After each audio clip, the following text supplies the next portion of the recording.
Good morning, class 10. We move on to page 8 of history. The making of nationalism in Europe.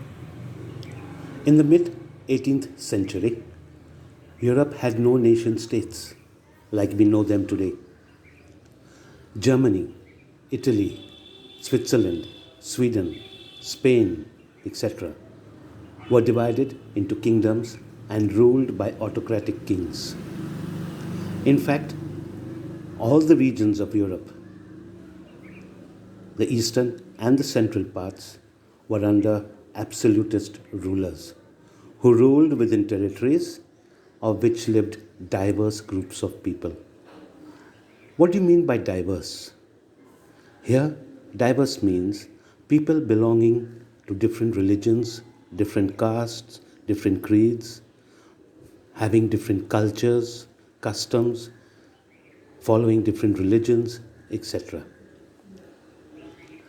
They did not share a collective identity or a common culture. They spoke different languages and belonged to different ethnic groups. Remember, under autocratic rulers, people are never citizens. They are subjects. Citizens are given rights. Subjects have to follow the rules made by the king. One example is the Habsburg Empire, which ruled over Austria-Hungary. It was a patchwork of many different regions and people. In Hungary, half the population spoke Magyar, while the other half spoke a variety of dialects. Besides the dominant groups, there also lived within the empire a mass of peasant peoples. Such differences did not easily promote a sense of political unity. The only tie binding these diverse groups together was a common allegiance or loyalty to the emperor. Now I will tell you about the division of society in Europe. The aristocracy. Who were they? They were persons who belonged to the nobility.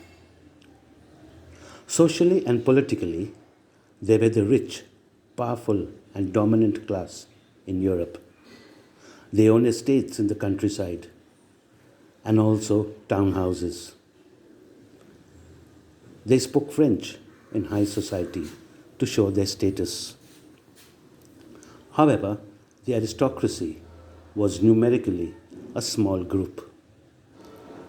The majority of population was made up of the peasantry.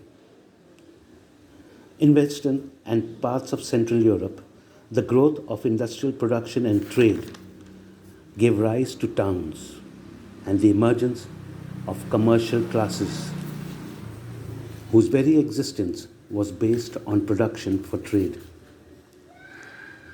As the Industrial Revolution spread to other parts of Europe, a new social class made up of industrialists, businessmen, and professionals emerged.